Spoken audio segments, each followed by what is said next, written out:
Kavya Krishna, Pauli dam और उसका एक दोस्त विक्की एक स्टिंग ऑपरेशन करते हैं। वो बहुत शक्तिशाली उद्योगपतियों के खिलाफ। यह कंपनी सिद्धार्थ धनराजगिर की है, जो एक बहुत बड़ा उद्योगपति है। काव्या और उसका दोस्त कुछ फोटो खींचते हैं और अगले दिन एक आर्टिकल के साथ छाप देते हैं। ये आर्टिकल काले धन के ऊपर होता है, जिसकी वजह से सिद्धार्थ की कंपनी को बहुत बड़ा नुकसान होता है और जिसके चलते वो काव्या को कॉफी पर बुलाने का फैसला लेता है।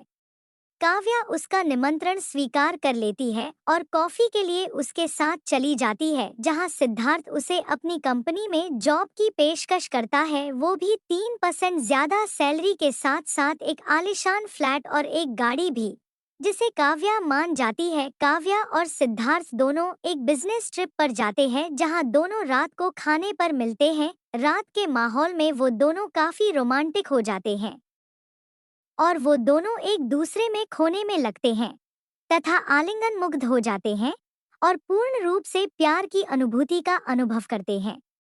अगली सुबह दोनों लोग अपने शहर वापस आ जाते हैं। वापस आने पर काव्या विक्की को महंगे महंगे उपहार दिखाती है और बोलती है, आई लव माई जॉब बटा। अगले दिन जब काव्या ऑफिस काम पर जाती है तो वहां पहुंच कर पाती है कि उसका एंट्री पास काम नहीं कर रहा है। पूछने पर पता चलता है कि उसका पास बंद कर दिया गया है। काव्या सिद्धार्थ से बात करने जाती है। वहां जाने पर सिद्धार्थ काव्या के माथे पर बंदूक तान कर कहता है कि कोई भी ऐरा गैरा आकर सिद्धार्थ की जिंदगी बर्बाद नहीं कर सकता और किसी ने ऐसी कोशिश की तो उसका यही अंजाम होगा जो तुम्हारा हुआ। मुझे तुमसे कोई प्यार नहीं है, मैं बस तुमसे बदला लेना चाहता था जो कि मैंने ले लिया है। अब तुम यहाँ से निकल जाओ। टूटे हुए दिल के साथ काव्या वहाँ से चली जाती है और विक्की की मदद से दूसरी नौकरी की तलाश करती है। जब विक्की उसे गाड़ी तक छोड़ने जाता है तो काव्या को उल्टी होने लगती है। काव्या डॉक्टर के पास चेकअप के लिए जाती है, तब उसे पता चलता है कि वो माँ बनने वाली है। काव्य ये सुनने के तुरंत बाद सिद्धार्थ से मिलने जाती है और बोलती है कि मैं डीएनए टेस्ट के द्वारा ये साबित कर सकती हूँ कि ये बच्चा तुम्हारा है। उसी रात सिद्धार्थ काव्या को फोन करके बुलाता है और माफी मांगता है। जैसे ही काव्य उसको गले लगाने वाली होती है, उसका अपहरण हो जाता है। फिर सिद्धार्थ उसका गर्व गिरवा देता है और उसका ऐसा ऑपरेशन करवा देता है जिससे वो कभी भी मां ना बन सके। जब अगले दिन काव्या को होश आता है तो वो किसी गांव में होती है। दिल टूटने का दर्द और बच्चे को खो देने का दर्द उससे बर्दाश्त नहीं होता और वो सिद्धार्थ से बदला लेने का फैसला करती है, जिसके चलते वो अपने आप को जाकर वैश्यालय में बेच देती है और एक वैश्या बनने की ट्रेनिंग लेती है। कई लोगों के साथ सोती है सिर्फ सिद्धार्थ तक पहुंचने के लिए। इसी तरह वो एक दिन सीमेंटिक कंपनी के ईओ राजदेव सिंह से मिलती है और उससे छुपकर उसके फोन से जरूरी ईमेल कॉपी कर लेती है।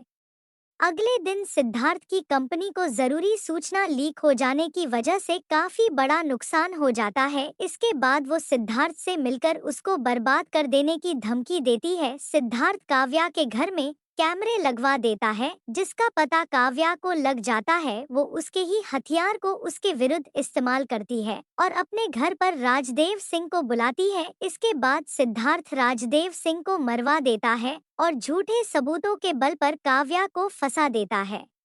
इसके बाद काव्या कैबिनेट मंत्री को ब्लैकमेल करके उसकी मदद से जेल से छूट जाती है और मंत्री को प्रस्ताव देती है कि अगर वो काव्या को आईआईबीआई बैंक का डायरेक्टर बनाए, जिस बैंक में सीमेंटिक कंपनी के खातों का ब्यौरा होता है, और पुलिस से उसके नाम की फाइल गायब करवा दे तो वो उसके साथ एक रात गुजारेगी।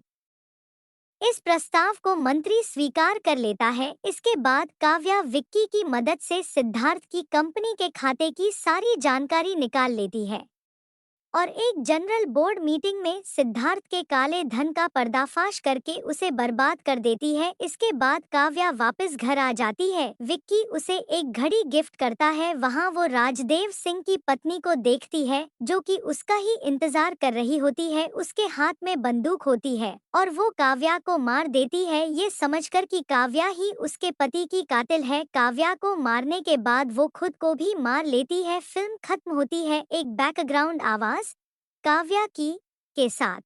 मरे हुए लोग कब्र से नहीं डरा करते,